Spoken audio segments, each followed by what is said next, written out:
Our first guest, and I'm sure, how many of you use Premiere here? Pretty much all of you. That's one of the reasons you're here tonight. We're going to get to see what's really cool and what's new in Premiere Pro. And our guest is Karl Soule, and he works for Adobe in Los Angeles. He is focused on film and television workflows and has supported editorial teams on films and television shows since moving to LA in 2016.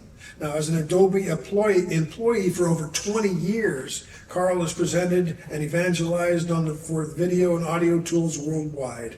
He is the co-author of Adobe Best Practices for Long-Form and Episodic. You can find that up on the web, and all your problems and everything, all your questions will be solved there.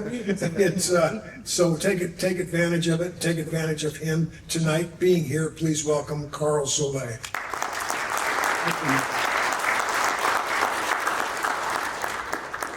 Alrighty, yeah, if you guys are interested in the best practices guide, I can put up a QR code for it a little bit later.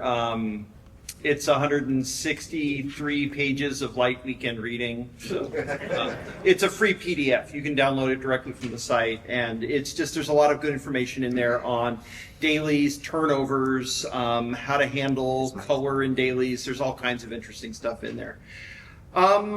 I just got back from a show called MAX 2024. Has anybody here ever been to Adobe MAX when it was here in LA? A few hands? Okay. MAX is typically the show where a lot of new information, a lot of new versions of software gets released. It's typically the way our release schedule is sort of set up. So I'm actually going to be using and showcasing some stuff that is still in beta, but I'll try and be very specific of what is in the new version 25 software. That is the shipping version as of today. If you go to the Creative Cloud desktop application, you will find under the apps tab, you'll find version 25 of all the different applications available for download. So most of what I'm going to be showing is actually in 25. There's some stuff with the color that's coming in a little bit late just to get the workflow fully dialed in. So it's still in beta, but I'm going to give you guys a full overview of the new color workflow in Premiere just so you get a chance to check this out. We're super excited about it, and I'll talk more about that in just a minute. The first thing I want to start with is something really old and really archaic. You know, every once in a while, a piece of technology kind of gets resurrected from the grave. How many here have ever worked with linear timecode? I think the first time I touched a videotape that was striped with LTC, this goes back to the mid-90s. It's the idea of using an audio track on some type of media to have frame-accurate timecode. And LTC is one of those technologies that has refused to die. For a long time, when Premiere was rewritten to be more file-centric, there was this request, hey, when can we get LTC? It was kind of like, well, never. We're not going back to tape. Tape is dead. Tape is dying. We're not going to do it. And unfortunately, the industry, we have seen the rise of things like Tentacle Sync, other types of tools that allow for LTC with lower end cameras where you can actually record timecode information on an audio track. I'm working with a YouTube show right now. I can't name what it is, but some of their episodes, they're doing 100 camera multicams. And there's a project they're working on now that started with 2,000 cameras. Yeah. It's as crazy as it sounds. But so the nature of having to use LTC is a big deal. This is one of those little things that's not going to be in any of the big marketing splashes, but I think it goes to show that we heard this loud and clear on the community forums for Adobe that you guys got to get LTC back in. You know, Avid's had it because of legacy. We decided to add it in. So there is now the ability, if you have a bunch of clips that don't have regular timecode, you can batch select them, go into timecode, and there is now this lovely checkbox here to turn on linear timecode. It'll auto-detect the linear timecode, and if you are trying to put together multicams, when you create multicams in Premiere, there's now this new other timecode option that you can select, and look at that, there's linear timecode or even aux timecode. So these are some just new options that are in there in case you run into this. Do not make the mistake of accidentally like loading a clip with linear timecode in the source monitor and playing it with the linear timecode track audible. You'll notice that my clips are nice, neat, and clean. I've got them set up to mono. I did that by another little trick. If you right-click on these and you go to Modify Audio Channels, you can actually change this to from 2-channel stereo with timecode on one of them to mono, and that way you'll never accidentally listen to that awful brrrr sound. Man, it scared me the first time I accidentally ran into it. Okay, so that's just a little thing. I'm starting small here. The next thing I want to talk about is this lovely panel over here on the side called the Properties panel. How many were new to Premiere and the first time you started using this lovely type tool here, you started typing and you created some lovely title and then you said, now how do I change the font? It can be a problem. If you're an experienced Premiere user, you'll know about things like the effect controls, you'll know about what are called the essential panels, but it has been a challenge in making sure that the right information is displayed at the right time. So you're going to notice, if you're a longtime Premiere user, you may look at this list and you go, well, wait a minute, I see Essential Sound. What happened to Essential Graphics? Essential Graphics has now migrated and it's become the Properties panel. It does everything that the Essential Graphics panel did as far as modifying text when you have a graphic selected. But the cool thing about this is it also works on video clips. So in this sequence, here I've got a little title. If I select this and click on the title layer, hey, that looks really familiar. Nothing's changed there. That's my graphic. But how about selecting a video clip? Well, this now gives me some controls in here for the video clip. Now, admittedly, in this release, this is kind of sparse looking, but the team is going to be building on this technology and building on this panel moving forward to put the most common requested features and effects and things for your footage into this panel.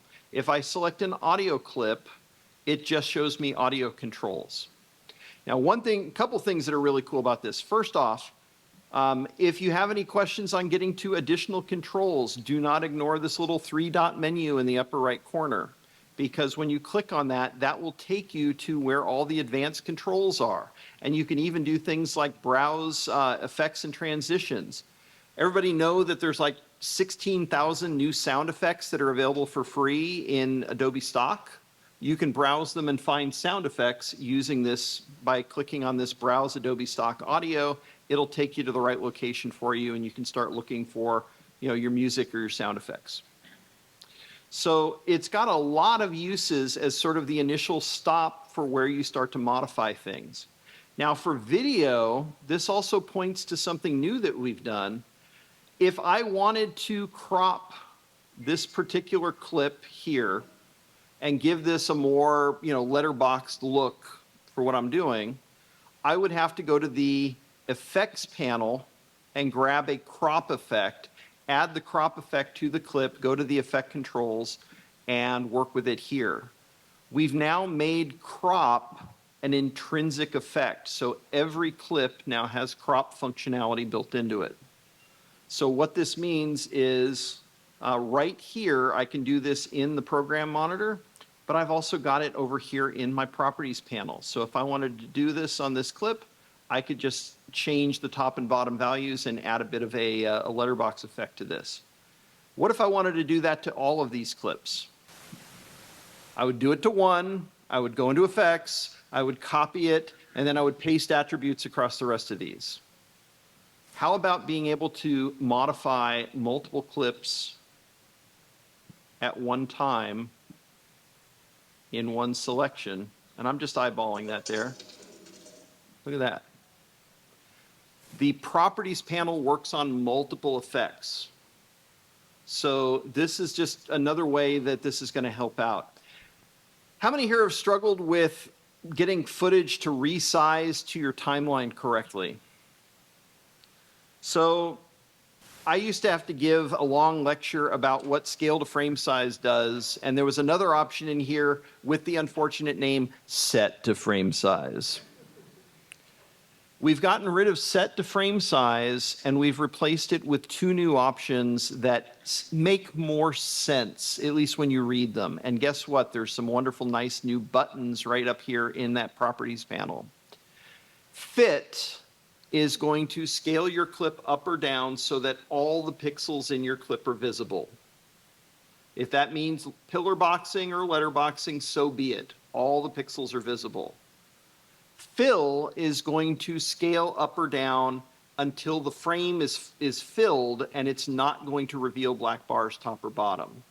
They're two separate functions. They're now two separate items, both in this right-click menu, but even more importantly, they're right here. Cool? Okay. Karl, do those transfer through conform? The question is, do those transfer through conform? So both of these settings are under the hood. What these are doing, they are doing the math to make the scale value do the right thing. So the answer is yes.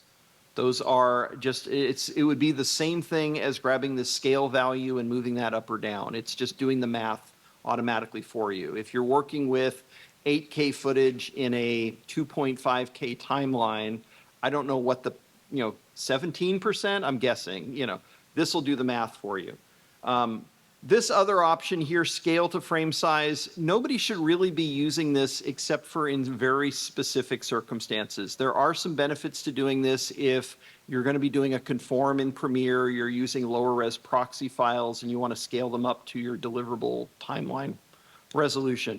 This was designed in such a way that when it does this scale, it's either discarding pixels or it's just making your new scale value the new 100%.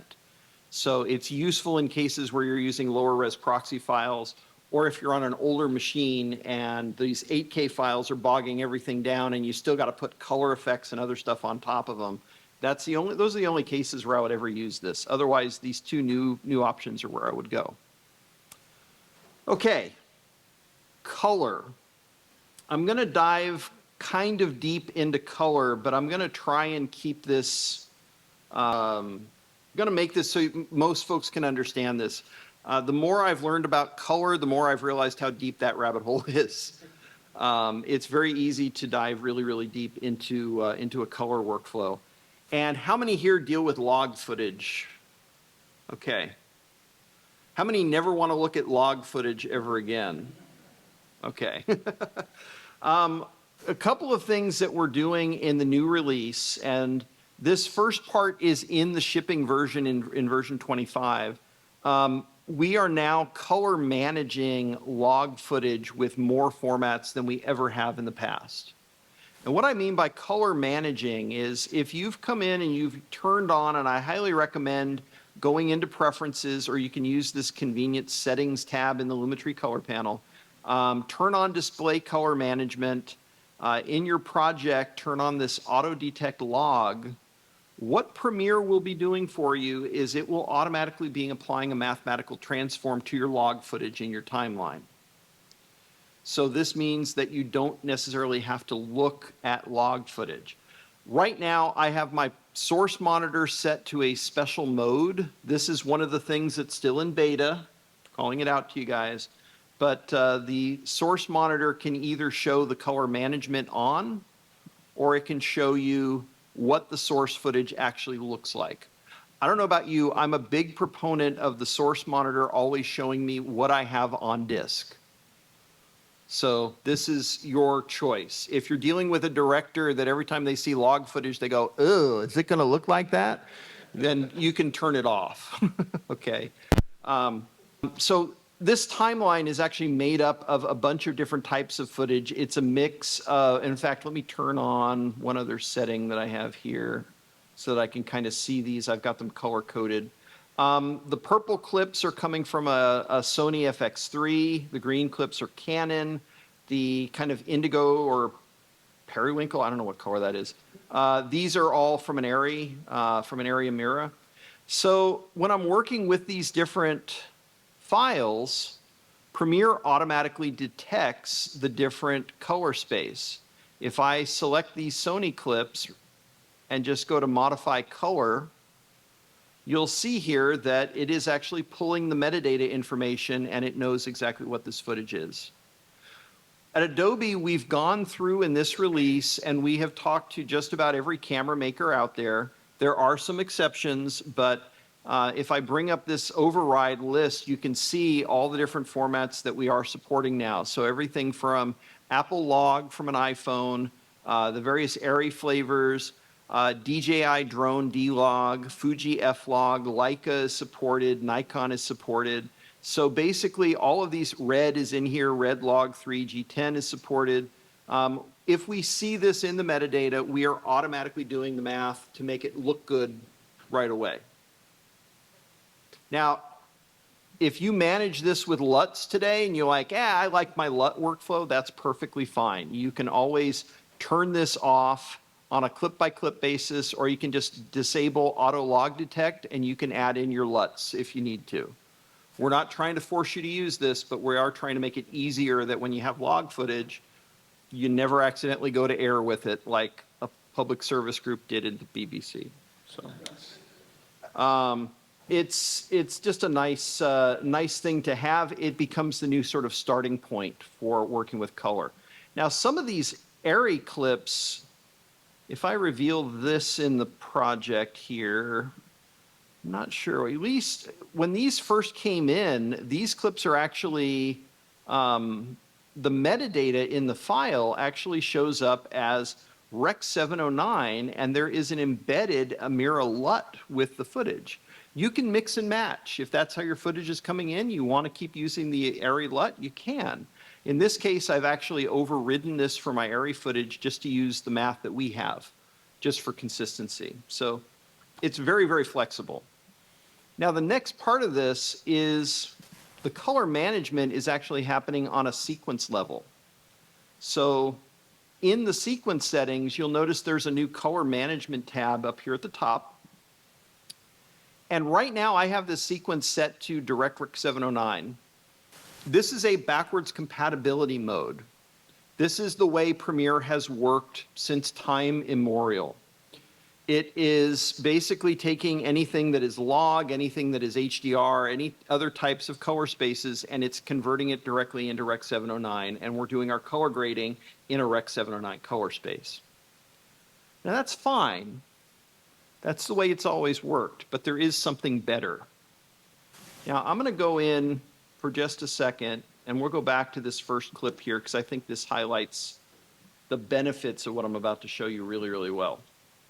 I'm going to go back over to my little Lumetri panel here, go to my basic correction, and just grab this exposure slider and just bring this down. And what you're seeing here is, this 0 point becomes kind of my starting place, and then this is bringing everything down sort of uniformly from there. Does it necessarily look bad? No. But I know that this is a log clip. I know there should be more information in the highlights here, and I'm not seeing it because Premiere's doing that Rec 709 conversion first thing, and that's the way Premiere has always worked. What we have coming are some new options. Let me just twirl these up here. We don't need to look at those anymore. This color setup option is a very simple and easy way to get better color from your footage in Premiere. Instead of using the direct functions, which like I said, they're mostly in there so that your version 24 project looks the same when you migrate to version 25. This wide gamut option is the new hotness. We're taking, and basically what we're doing in this circumstance, you see the difference? Before, after. I like the oohs and ahs there, Patrick. Thank you. What we are doing now is instead of going log to 709 and doing the color grading, we're going log into a wonderful world of pure imagination known as ACCCT. This is a wide color space It's a place where you can play around with color. We're still getting all the benefits because we're transforming something into a bigger container, as we talked about earlier. This new color space can contain more color information, and it preserves that extra detail that we were saving by shooting in log footage. So now we have the ability to do that. Now, most people are not going to deliver in ACES CCT, so we put a conversion after the color grading. And that brings everything back to the legal values for sending out to 709. Or there's some other options in here for 2020 and other things.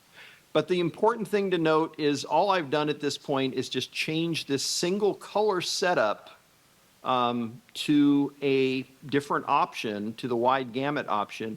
And we feel when this ships, when people start using this, this is going to be kind of the new default. If you're working with log footage, if you're doing something that's maybe unscripted where you're delivering direct out of Premiere, there is no color grading step going, and you have to do the color work in Premiere, this is going to be the new way of working. Okay. The tools themselves really haven't changed much. There's a couple of additional options in there, and you do want to make sure that this enable color space aware effects is checked because this gives you some new options. For instance, if I am dealing with creative LUTs that somebody has given me where I've got these color looks that emulate film, I want to make sure that I can put in here that these LUTs were designed for 709, or these LUTs were designed to work with a particular log format, or something along those lines. So this, this new option that you see here for color space, if I come in here and I select, you know, I want to use this Fuji overall look, and I can make sure that I'm delivering this in 709, I can pick the correct color space. So that's, it's just an extra thing to note. You know, we're trying to do the right thing. How many people here get really deep into color? Okay, everybody else close your eyes. If you are interested in knowing how all the tone mapping and the tweaking and everything else is working, you can twirl down this advanced option here. This is where you can see the working color space. And there are some very verbose descriptions in this panel. How many here have heard of Alexis van Herkman? Okay, he wrote the book on color. He called it correction. But he is actually the product manager for all this color workflow that's happening here. He's a big fan of explaining what's going on, so there is some really, really good text in here. But this will give you all the fine-tuned tweaking and adjustment controls for any type of tone mapping that we're doing. This is also going to help in circumstances where you have, how many here have ever gotten iPhone footage, dropped it into a regular timeline in Premiere and said, why does everything look blown out? All right.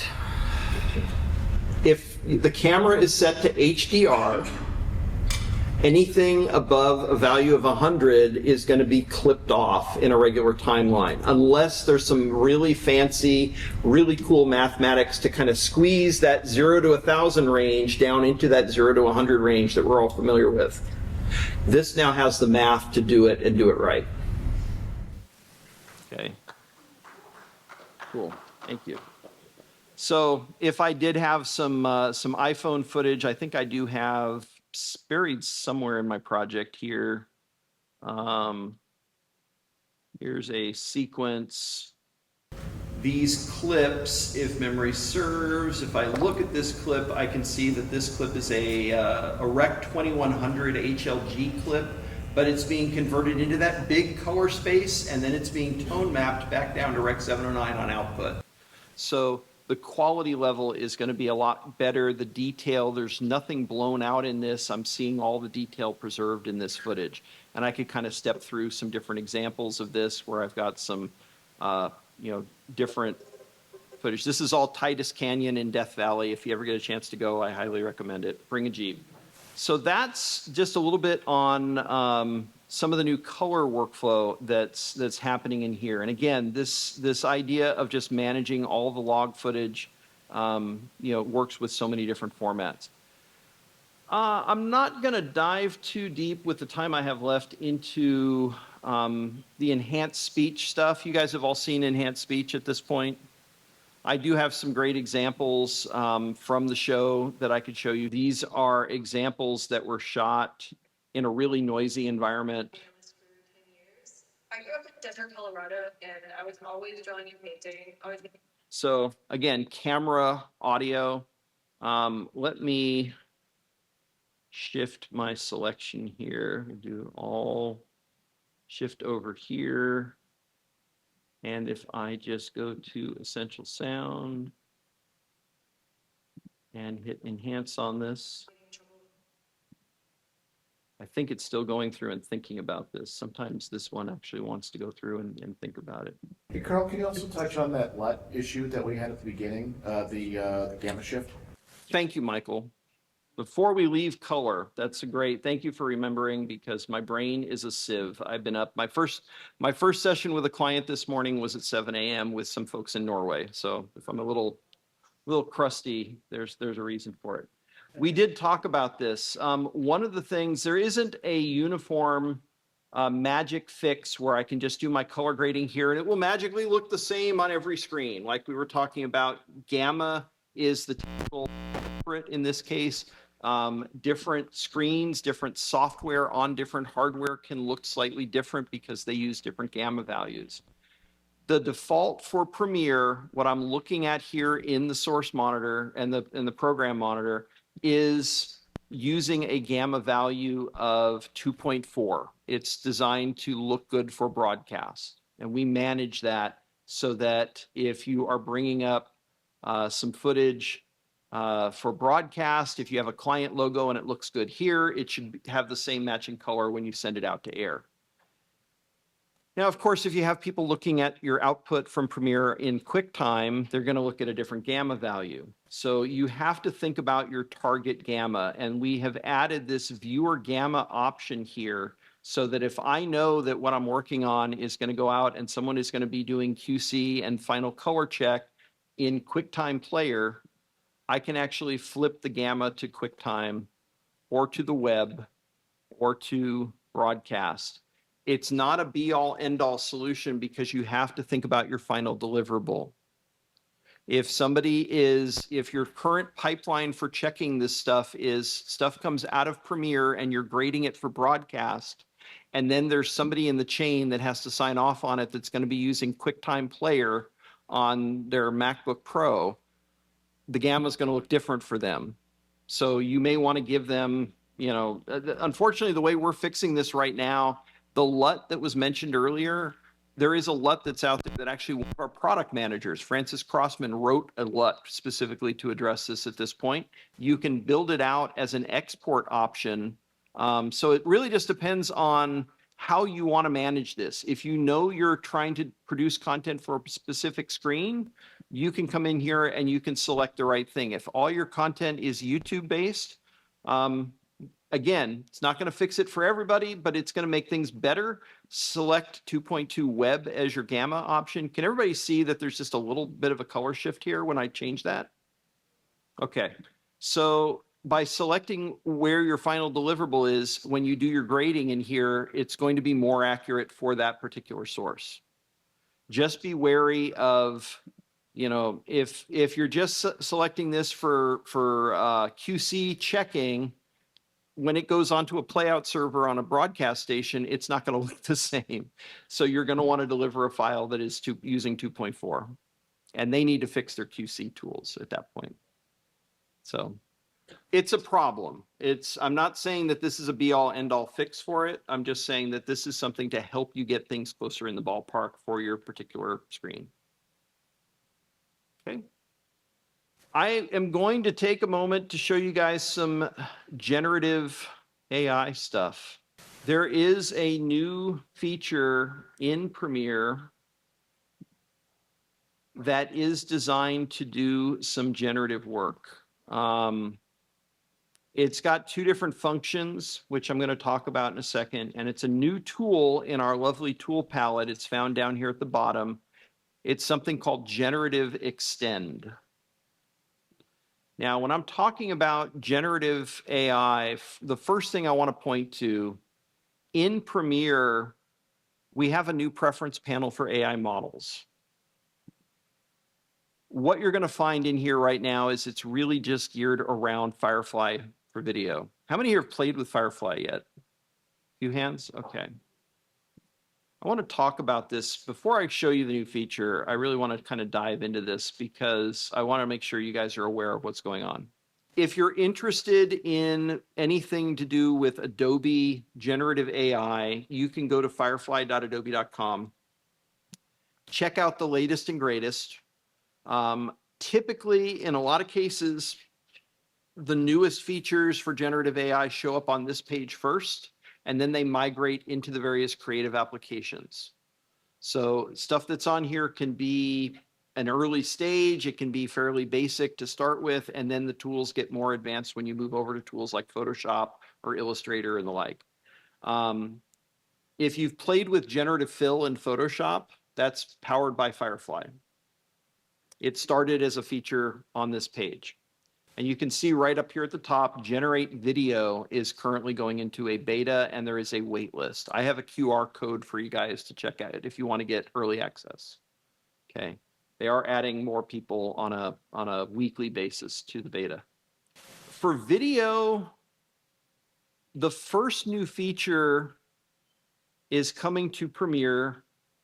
And one of the other things that separates Firefly that I wanted to talk about is just the fact that, first off, Firefly is never uses customer content.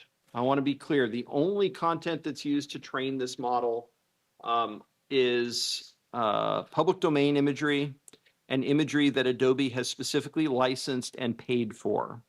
There is no scouring the internet. There's no frames of your content being edited in Premiere that are somehow surreptitiously being sent to Adobe to do training. We take this very, very seriously. We take it so seriously that we provide legal indemnification if you use Firefly content. Okay, we want to make sure that this is a tool for artists. And we want to try and provide tools that spark more creativity than just, you know, we're not looking to replace jobs with this. Okay. Thank you. It's you know, the company itself is made up of so many different artists. It's a big deal. You know, the genie is out of the bottle with this technology. It's coming. We're trying to find the right approach to bring this to market in a way that can be used responsibly. And one way of doing generative video, which came together really, really quickly, is this whole idea of extending out clips. Now, how many times have you ever run into a situation where you are working on a particular edit and it's just not flowing right? And you start extending an edit on a clip because you just want to give it a little bit longer of a beat, and you realize you've run out of room. That the talent, like, suddenly they get to the end quote and they immediately turn to the producer to check to see if it's okay. Or you just need a little bit more footage. We've all done it. There's so many creative techniques we've all learned over the years. Slow it down by 10%. Oh, look there, now it fits. You know, those types of things. Fit to fill types of edits. What this is actually doing is taking, and I'm just pulling up another project that I have some examples in just to make this go a little quicker. What this is doing is it is uploading a small section of footage to the cloud. It's used one time and discarded. We don't preserve it or keep it or use it for anything else. And what this does is it actually allows you to extend your video clips by up to 2 seconds. This is creating new frames. It flags the new frames in the timeline with this little banner here where it says AI generated. So this clip, and I'll mute my audio for a second just to play this. Right now we're looking at the original footage. Right now we're looking at GenAI footage. I'll show another example over here. I did this one early in the beta. It didn't put the tags in right. That's why it's still in beta. But here is the original footage. Here is the GenAI footage. So it's continuing to build out, you know, oh, it made a tree. There's already been some people that have figured out ways of getting beyond the 2 seconds. And I mean, we're setting it to 2 seconds for a reason. The longer it goes, the more it starts to hallucinate and go completely crazy. But it works really, really well for just giving you that extra little beat of something if you need it. Can you play it in real time? Sure.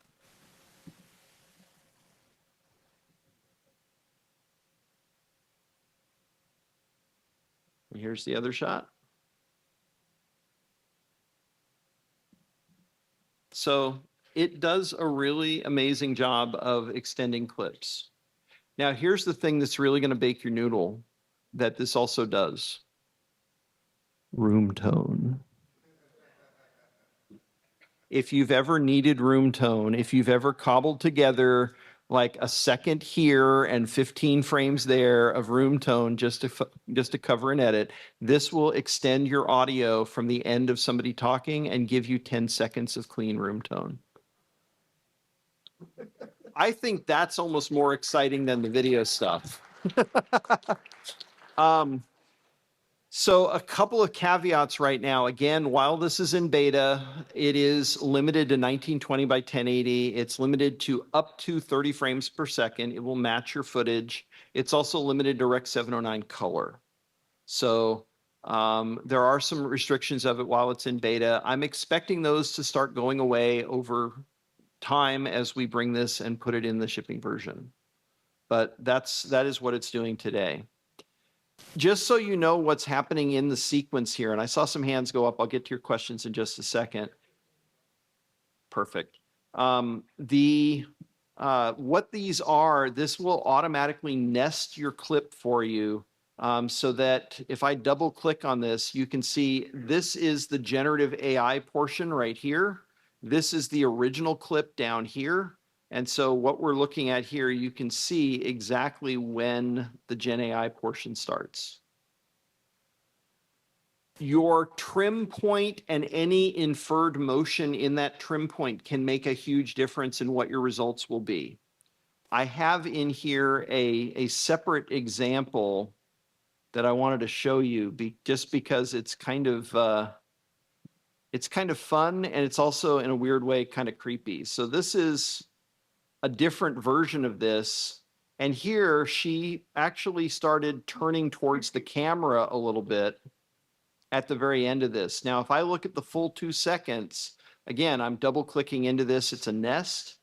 If I look at the full 2 seconds, nowhere in this clip does she ever look directly at the camera. I want to make that clear. But here, she actually starts to turn and look at the camera. That is all because at the moment I put the cut, there was just a little bit of inferred motion of her starting to turn back the other way. So it just continued the motion and gave the cameraman a dirty look. So what this is creating is it is a separate clip of video. And to accommodate this, if you go into your project settings, Premiere didn't have enough scratch discs. So there is now another scratch disc down at the bottom here for generative assets. So this is where it is actually saving those 2 second snippets that it creates when you extend a clip. Okay, there was a question? Yes. But essentially, there's no way to turn this over at this point because there isn't really a way of turning this over. If you were doing something unscripted that didn't require turnovers, you could use this. If you're a YouTuber, you could use this. If your final deliverable is 1920 by 1080, you could use this. I'm trying to be very upfront with you guys right now. Again, limitations, 1920 by 1080. It's downloading an MP4 file. It is limited to 709 color and up to 30 frames a second. will it do like 2448 sound generation for the room tone? Or... It will do room tone at the sample rate matching your sequence. Okay. So if your sequence is 48, you'll get 48. Okay. All right. The last thing that I just quickly wanted to kind of walk you through, Firefly for video. This is an example where Premiere is taking the last couple seconds of your existing clip and it's using that to generate video. Firefly is going to have a whole slew of features built into it for how your prompting will work in it if you want to play with it further. I do have a couple of QR codes for you guys to kind of check out. The first one, if you guys do want to join the Firefly Generative Video Beta waitlist, this is going to give you access to actually play this in a way that will give you the ability to type in a text prompt and have Premiere or have Firefly generate a new video clip. Now, to get you started with the text prompts, give that just a second there. See everybody grabbing it, last chance. Okay. Here's your other QR code for the night. One of my colleagues, Byron W., he's based in the London office, has done an amazing job writing what is called a prompt guide. The word order matters when you're trying to do stuff with any of these different engines. But with Firefly, we wanted to give you kind of a jump start and a head start with this. Byron's prompt guide, I've got it open here. It's just a great example of, these are prompts that you could actually copy and paste out and modify on an as-needed basis and have it generate your video clips for you. I've got some of these actually loaded in a frame project here to play around with. Now, this is an actual piece of hand-drawn art that Byron did. So he's amazing with watercolors and ink. He does a lot of his own art. He was able to take this, use this as a reference frame in Firefly, and do that.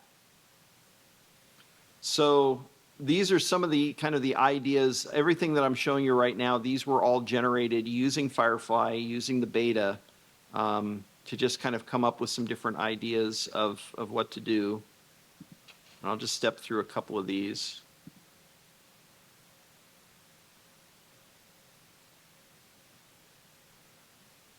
I always think about kids' art when I see this. It's like just making it suddenly animating stuff like this. So there's a number of different modifications in there. The prompts for all of these are found in that guide. There's also stuff in here dealing with, giant monsters. There's knights in shining armor, other stuff. But the beauty of this is, as the way Firefly is designed to work, the prompt guide will kind of walk you through some of the features that are in there, because in addition to the text prompt, there is also a bunch of information that is contained on the side of the page that deals with what type of style you're looking for, what reference frames. Are you using a reference frame to just get the positioning, where you have a picture of a dog and you have a picture of a man walking a dog or something, and now you want that dog to be a baby T-Rex and you want the man to look completely different. It'll use the framing as a starting place for generating the video for you. It is a really powerful thing. The other thing to note about what we're doing with all of this, anything that is using Firefly to generate this stuff, we are tagging it with credentials. And so what this means, if I come in here, let me find my generated media folder here. And I'm just going to bring this up full screen, and we'll just scroll over a bit. Oh, I don't have the, oh, there it is. There is a column of metadata for something called content credentials. These are tagged with metadata information to say that this is generative AI and it came from Firefly. We're a big fan of letting people know what's going on. If you're interested in this, Kylie Pena did a presentation here a couple months back about something called the Content Authenticity Initiative. And it's a big part of how we're kind of tackling this. And it's a bigger issue than GenAI. There's been some cases in the last couple of years where there was a photographer that won this amazing, prestigious award for a picture of a snow leopard. And then 6 months later, another photographer came out and goes, yeah, that mountain in the background, that's my mountain picture. And it turned out it was a composite. And, that was never disclosed.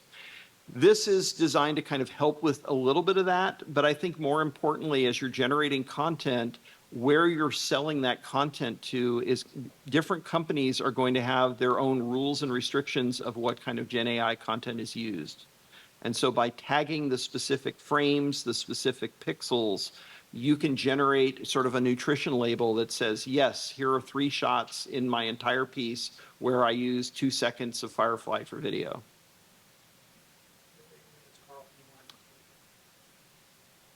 That's pretty much everything I have to show tonight. So yeah, do you guys, any questions, any additional questions I can answer? I'll just start in the front here. So you mentioned like generating sound, like room tone.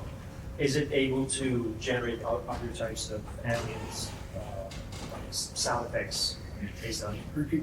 So the question is, with Generative Extend, I mentioned that it generates room tone.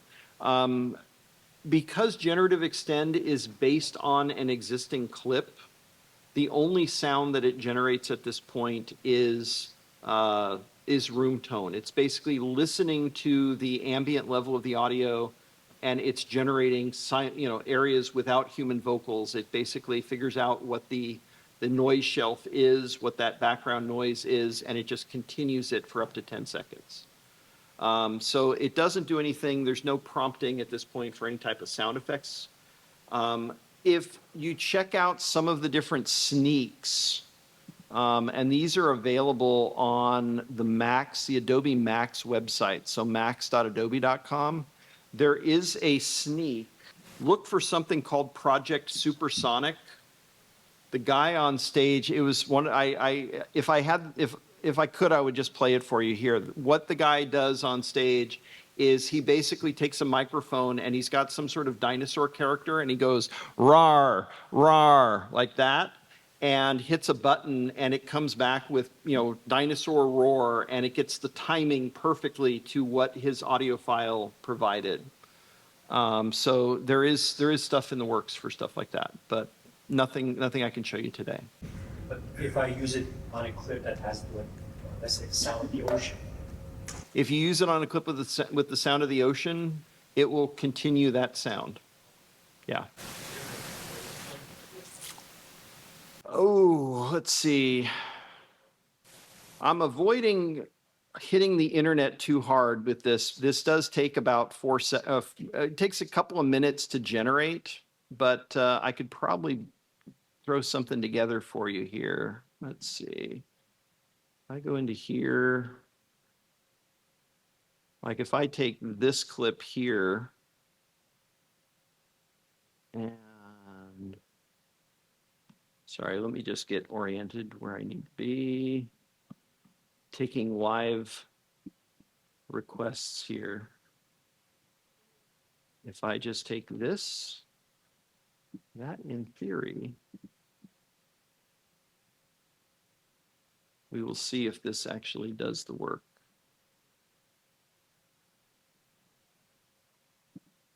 It is a background process. You can see it there. It's in action.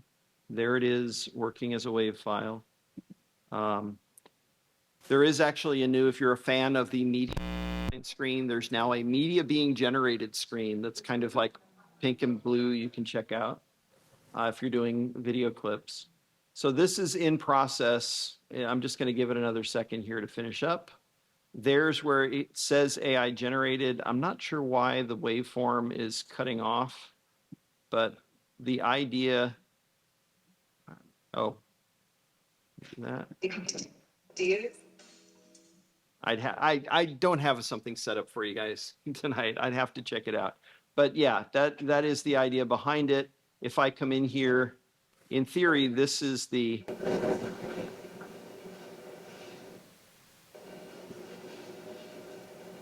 that's the room tone that it generated out of that. So, yes. Sorry, can I tell you to go back to the QR code? I have an older phone. Sure, I can put up a QR code while I'm answering another question. How about that? There's the prompt guide. All right. Yes, Michael. Is B-RAW supported, Blackmagic RAW, in terms of the color pipeline? B-RAW, there's an interesting question. Right now, as far as native support for B-RAW, there's 2 options for adding that into Premiere. There is the plugin from Blackmagic Design itself, and then there's also another plugin that I always forget the name of it from Autochroma. Thank you. Either of those will add BRAW support, and I have to double check with Alexis. I believe we are automatically recognizing the raw formats, but I'm not 100% certain on that. Okay, I don't want to give you wrong information. John. Hey, Carl, I know you didn't get a chance to demo it. Can you speak briefly about the new integration with version 4 of Frame.io and what might happen if you upgrade and then go back to an earlier version of Premiere? New integration with Frame.io. So I might actually, I'm going to tag team this with Patrick just a little bit. You got So 90 seconds. There are two versions of Frame right now. Frame version 3 still works the way it has worked for a while. There is a, the review with Frame.io panel. The integration for Premiere for Frame version 4 is in process. I'm going to hand it off to Patrick because he's part of the team that's been working on the panels. Yeah. Yes, the panel became available for Premiere Pro 25 beta. So if you go into Creative Cloud desktop and install the beta version of Premiere Pro, it comes installed. You'll see he's in the beta version.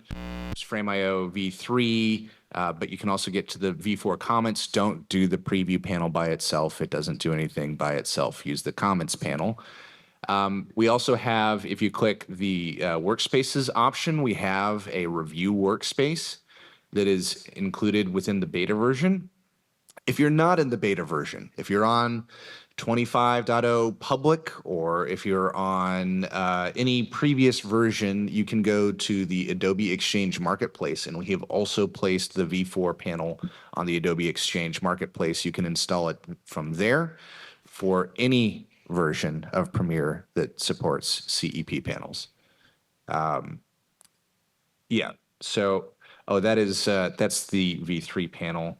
I don't know, you'd search for Frame.io, I guess. Again, I just go to the Exchange website and install it from there. But in any case, yeah, Frame.io via the exchange.adobe.com, search for Frame, and it's one of the two panels. It's the one that says V4. Any other questions about the panel? I'll be around. We'll have to do it during the break. During the break. All right, so please thank Karl Soule and Patrick Southern.